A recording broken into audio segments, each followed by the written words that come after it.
Bismillahirrahmanirrahim. Assalamualaikum warahmatullahi wabarakatuh. Alhamdulillah wassalatu wassalamu ala Rasulillah la haula wala quwata illa billah amma ba'd. Rabbi israh li sadri wa yassir li amri wahlul 'uqdatam min lisani yafqahu qawli. Subhanaka la ilma lana illa ma 'allamtana innaka antal alimul hakim. Alhamdulillah, puji syukur marilah kita panjatkan kepada Allah Subhanahu wa taala yang mana senantiasa kita masih diberikan kenikmatan yang begitu besar, yang begitu luar biasa, di antaranya nikmat iman, nikmat Islam, nikmat kesempatan, nikmat kesehatan, dan juga nikmat-nikmat yang lainnya, yang mana kita tidak bisa menghitungnya satu persatu. Salawat berserta salam semoga tercurah kepada uswah hasanah kita, manusia yang paling mulia, yaitu baginda Nabiullah Muhammad sallallahu alaihi wasallam beserta keluarganya, para sahabatnya, para tabi'in, wa man tabi'ahum bi ihsanin illa yaumiddin, wa alaina ma'hum bi rahmatika ya arhamar rahimin. Pada kesempatan kali ini, saya Selamat Rozikin dari semester 5 Studi Al-Hikmah akan mempresentasikan tentang wadhifatur Rasul, yaitu tugas Rasul. Tugas Rasul yang pertama yaitu tugas Rasulullah SAW secara global ada dua, yaitu mengemban misi dakwah. Yang kedua adalah menegakkan agama Allah. Mengemban misi dakwah adalah Rasulullah SAW, yaitu tugaskan untuk menyampaikan wahyu kepada umatnya, untuk menyampaikan ilmu, untuk menyampaikan tentang ketauhidan kepada umatnya, sehingga umatnya ini bisa berada dalam agama Allah, yaitu menegakkan kalimatullah, menegakkan kalimatillah, li'illahi kalimatillah. Kedua tugas ini beliau tunaikan dengan sebaik-baiknya, meskipun berbagai halangan dari tangan selalu menghadangnya. Selama sekitar 23 tahun beliau hidup adalah hidupnya dalam on mission, bukan hidup santai-santai. Artinya Rasulullah SAW selama 23 tahun beliau hidup dalam perjuangan, hidup dalam susah payah, hidup dalam jiwa sebagai seorang pejuang, sebagai seorang pejuang yang mengemban misi dakwah, karena untuk mentauhidkan umatnya, untuk umatnya ini bisa selamat di dunia dan juga di akhirat. Untuk tujuannya adalah untuk mengesahkan Allah Subhanahu wa taala. Mengemban misi dakwah, hamlu risalat dakwah. Ini merupakan tugas umum beliau Nabiullah Muhammad sallallahu alaihi wasallam sebagai rasul. Allah Subhanahu wa taala berfirman dalam Quran surat Al-Maidah ayat 57, A'udzu billahi minasyaitonir rajim. Bismillahirrahmanirrahim. Ya ayyuhar rusulu balligh ma unzila ilaika mir rabbik wa illam taf'al fama ballaghta risalatah wallahu ya'simuka minan nas innallaha la yahdil qaumal kafirin. Hai Rasul, sampaikanlah apa yang diturunkan Tuhanmu kepadamu. Jika tidak engkau lakukan apa yang diperintahkan itu, berarti engkau tidak menyampaikan amanatnya, dan Allah memelihara engkau dari gangguan manusia. Sungguh Allah tidak memberi petunjuk kepada orang-orang kafir. Artinya Allah Subhanahu wa taala dalam ayat ini menjamin apa? Menjamin perlindungan saat Nabiullah Muhammad SAW mengemban misi dakwah ini. Kemudian dalam ayat lain, yaitu dalam Quran surat Al-Ahzab ayat 39, para rasul yang sebelumnya juga menyampaikan risalah Allah. Mereka takut kepadanya dan mereka tiada merasa takut kepada seorang pun selain Allah Subhanahu wa taala. A'udzu billahi minasyaitonir rajim. Bismillahirrahmanirrahim. Alladzi yuballighu risalatillahi wa yakhshawnahu wa la yakhshawna ahadan illallah wa kafaa billahi hasiba. Yaitu orang-orang yang menyampaikan risalah-risalah Allah, mereka takut kepadanya dan tidak merasa takut kepada siapapun selain kepada Allah, dan cukuplah Allah sebagai pembuat perhitungan. 4 misi dakwah.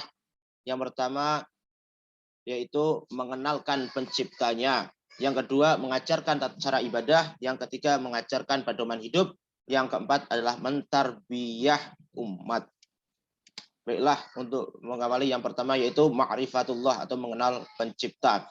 Ayat yang pertama turun adalah Quran surat Al-Alaq ayat 1 berisi tentang Rabbmu yang menciptakan. Rabbukal ladzi khalaq. Bismillahirrahmanirrahim. Iqra bismi rabbikal ladzi khalaq. Bacalah dengan menyebut nama Tuhanmu yang menciptakan. Ciptaan pertama yang dikenalkan adalah manusia itu sendiri, yang Allah ciptakan dari segumpal darah, alaqah atau zigot. Berbagai fakta-fakta penciptaan dijelaskan oleh Rasulullah SAW untuk mengukuhkan keberadaan Al-Khaliq. Allah Subhanahu wa taala berfirman dalam Quran surat Al-An'am ayat 102. A'udzu billahi minasyaitonir rajim. Bismillahirrahmanirrahim. Dzalikumullahu rabbukum la ilaha illahu khaliqu kulli syai'in fa'buduh wa huwa ala kulli syai'in wakil. Itulah Allah, Tuhan kamu, tidak ada Tuhan selain Dia, pencipta segala sesuatu, maka sembahlah Dia. Dialah pemelihara segala sesuatu. Kemudian misi dakwah yang selanjutnya yaitu tata cara ibadah. Kaifiyatul ibadah. Karena manusia itu makhluk Allah, maka mesti beribadah kepadanya dengan ibadah yang benar. Rasulullah SAW menuntun tata cara beribadah kepada Allah baik melalui lisan, sunnah qauliyah maupun perbuatan sunnah fi'liyah. Berbagai praktek ibadah dikoreksi oleh Rasulullah SAW. Tawaf jahiliyah dilakukan dengan telanjang dan disertai dengan tepuk tangan serta bersiul. Sebagaimana Allah berfirman dalam Quran surat 8 ayat 35. Pulang haji masuk rumah melalui pintu belakang dianggap sebagai kebajikan. Seperti yang disebutkan oleh Allah Subhanahu wa taala dalam Quran surat Al-Baqarah ayat 189 yang berbunyi a'udzu billahi minasyaitonir rajim. Bismillahirrahmanirrahim. Yas'alunaka 'anil ahillah qul hiya mawaqitu lin-nasi wal hajj wa laysal birru bi ta'tul buyuta min dhuhuriha walakinnal birra man ittaqa wa'tul buyuta min abwabiha wattaqullaha la'allakum tuflihun. Mereka bertanya kepadamu Muhammad tentang bulan sabit. Katakanlah itu adalah petunjuk waktu bagi manusia dan ibadah haji. Dan bukanlah suatu kebajikan memasuki rumah dari atasnya, tetapi kebajikan adalah kebajikan orang yang bertakwa. Masukilah rumah-rumah dari pintu-pintunya dan bertakwalah kepada Allah agar kamu beruntung. Misi dakwah yang selanjutnya yaitu tentang pedoman hidup. Minhajul hayah. Rasulullah SAW juga mengenalkan Islam sebagai pedoman hidup manusia. Sebagaimana firman Allah di dalam Quran surat Al-Baqarah ayat 185.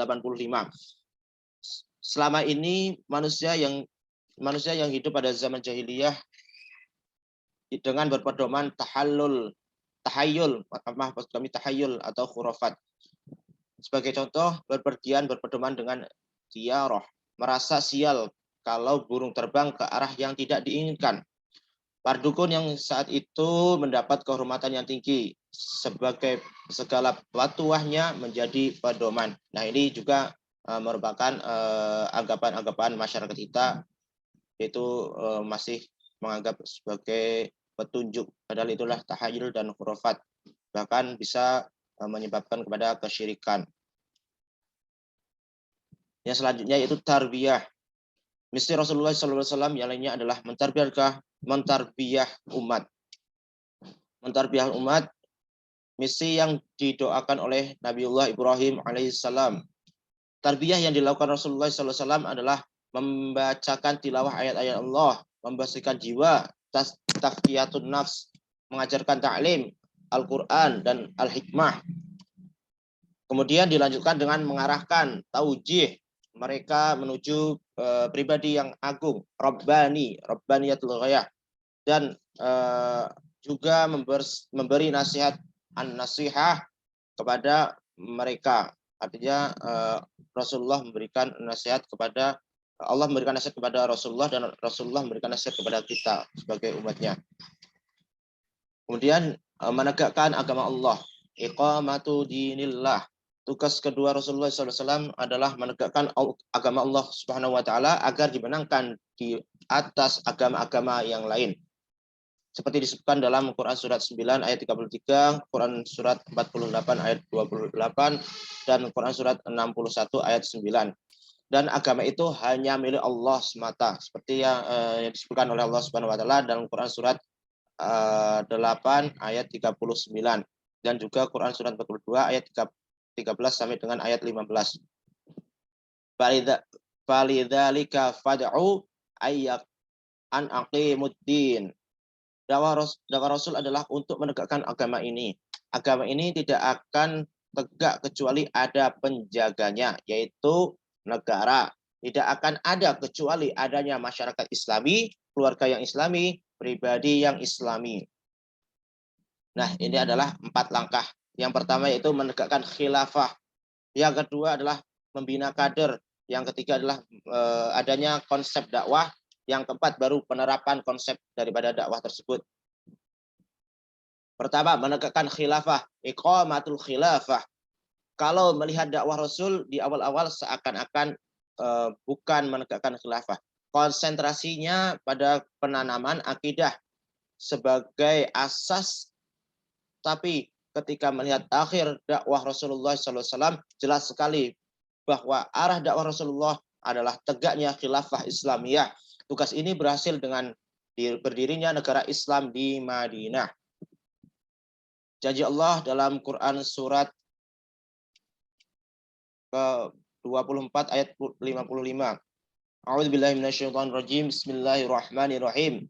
Wa'adallahu alladhina amanu minkum wa 'amilus solihati la yastakhlifannahum fil ardi kama stakhlafal ladina min qablihim wala yubakkinanna lahum dinahumul ladzi irtadha lahum wala yubaddilannahum min ba'di khaufihim an amna ya'budunani la yusyrikuna bi syai'a wa ma kafara ba'da dzalika faulaika humul fasiqun. Allah telah menjanjikan kepada orang-orang di antara kamu yang beriman dan mengajarkan kebajikan bahwa Dia sungguh akan menjadikan mereka berkuasa di bumi sebagaimana Dia telah menjadikan orang-orang sebelum mereka berkuasa, dan sungguh Dia akan meneguhkan bagi mereka dengan agama yang telah Dia ridhoi, dan Dia benar-benar mengubah keadaan mereka setelah berada dalam ketakutan menjadi aman sentosa. Mereka tetap menyembahku dengan tidak mempersekutukanku dengan sesuatu apapun, tetapi barang siapa tetap kafir setelah janji itu, maka mereka itulah orang-orang yang fasik. Dari takut menjadi aman, sebagaimana firman Allah yang barusan saya bacakan tadi. Di awal-awal dakwah penuh dengan ketakutan, takut diculik dan takut dibunuh dan sebagainya. Bahkan sempat dibilang Rasulullah SAW sebagai orang yang gila pada awal-awal dakwah di Taif, dilempari dengan batu, dengan kotoran kuda dan sebagainya. Kemudian Allah memberi perlindungan di Madinah. Kisah Ashabul Kahfi mengisyaratkan perlindungan Allah kepada umat Islam yang tertindas. Penyelamatan Nabi Isa mengisyaratkan juga masalah hijrah, sebagaimana firman Allah dalam Quran surat ketiga ayat 52 sampai 55. Kemudian kembali ke Mekah, ada peristiwa yaitu Fathu Mekah, yang peristiwa yang begitu luar biasa yang dialami oleh umat Islam, dan di situ umat Islam tidak ada rasa takut sedikit pun, sebagaimana disebutkan dalam Quran surat 48 ayat 27. Membina kader, bina urijal. Pilar penting dari tegaknya khilafah adalah kader dakwah, rijalud dakwah atau aktivis. Makanya Rasul dari awal berkonsentrasi membentuk kader dakwah ini. Wal takun, hendaklah ada, belum ada dan tidak akan ada dengan sendirinya. Perlu diadakan ataupun menciptakan kaderisasi, regenerasi.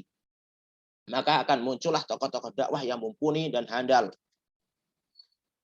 seperti mencetak batu bata. Nah, dalam membina kader seperti mencetak batu bata merah. Yang pertama yaitu memilih tanah yang baik, mencampur dengan bahan lain, misalkan air. Yang selanjutnya adalah mencetak dengan cetakan yang berukuran tertentu sesuai dengan manhaj atau pedoman. Yang keempat, menjemurnya dan membersihkan dari kotoran-kotoran yang terikut. Kemudian menatanya sampai jumlahnya cukup untuk dibakar. Membakarnya hingga matang sempurna. Siap ditempatkan di dinding rumah untuk dibuat bangunan. Mencetak orang bukan mencetak buku. Imam Syahid Hasan Al-Banna pernah ditanya kepada kenapa dia tidak banyak menulis buku. Beliau menjawab bahwa dia berkonsentrasi pada mencetak orang, bukan mencetak buku. Orang-orang yang sudah dicetak itulah yang kemudian banyak menulis buku-buku yang sangat berguna bagi umat Islam. Rijalud dakwah di atas kasyuf. Orang yang melakukan rijalun nafs, olah jiwa, tentu berbeda dengan orang yang tidak melakukannya. Ketekunan dalam rijalun nafs memungkinkan orang mencapai kasyif, dibuka oleh Allah Subhanahu wa taala sebagai sebagian rahasianya. Tingkatan tertinggi dalam ilmu tasawuf. Akan tetapi kasyif ini masih kalah dibanding orang biasa yang aktif berdakwah dengan menanggung segala musibah yang menimpanya. Bukti, Hizir derajatnya di bawah Nabi Musa, ulul azmi. Orang yang bisa memindahkan singgasana Bilqis dengan sekejap mata, derajatnya ada di bawah Nabi Sulaiman alaihissalam. Sebagaimana disebutkan dalam Quran surat 27 ayat yang ke-40. Konsep dakwah, minhajud dakwah. Keberhasilan dakwah ditentukan oleh pedoman atau konsep dakwah. Rasulullah SAW memiliki konsep dakwah yang ditentukan oleh Allah Subhanahu Wa Taala. Yang pertama yaitu struktur dakwah. Hadhihi sabili, harokah yang berkesinambungan. Ad'u, tujuannya apa? Untuk mencapai ridho Allah semata. Illallah. Pedomannya jelas. Ala basirah. Pemimpin yang ikhlas. Ana, pengikut yang setia. Manit taba'ani. Belajar dari pendahulunya. Konsep dakwah Rasulullah SAW sudah sempurna karena ada pembelajaran dari para pendahulu, Nabi dan Rasul yang sebelumnya. Sebagaimana kemarin sempat disinggung, katanya agama Islam ini belum sempurna. Agama Islam ini sudah sempurna. Ini dijelaskan bahwasannya Rasulullah belajar daripada pendahulunya, dan Rasulullah adalah agama Islam adalah penyempurna dari agama-agama yang sebelumnya sudah ada. Semuanya itu dapat dilihat dari keseluruhan hidup Rasulullah SAW dalam menghadapi sahabat, dalam menghadapi kafir Quraisy, dalam menghadapi Yahudi, dalam menghadapi munafik, dalam menghadapi mukmin yang bersalah. Aplikasi konsep tatbiqul minhaj, konsep yang ada dalam Al-Quran diterapkan oleh Rasulullah SAW dalam berdakwah. Konsep dakwah seperti halnya mempersaudarakan kaum muhajirin dan kaum ansor sebagaimana dalam Quran surat 59 ayat 8 sampai ayat 10. Dakwah bukan sekedar teori, tapi aplikasi menjadi bukti. Konsep sosial, manusia terbaik adalah yang paling bertakwa. Bekas budak menjadi panglima perang. Ada yang sahabat Zaid bin Sabit dalam perang Yarmuk, atau anaknya bekas budak. Usamah menjadi panglima perang menghadapi sahabat senior lainnya. Masya Allah ya. Ya, itulah yang dapat saya sampaikan. Kurang lebihnya mohon maaf. Syukran jazakumullah khairan kasiron. Jangan lupa kalau ada pertanyaan bisa sharing di Facebook Pecinta Keadilan dan juga Instagram Insan Under Units. Wallahu a'lam bishawab. Wassalamualaikum warahmatullahi wabarakatuh.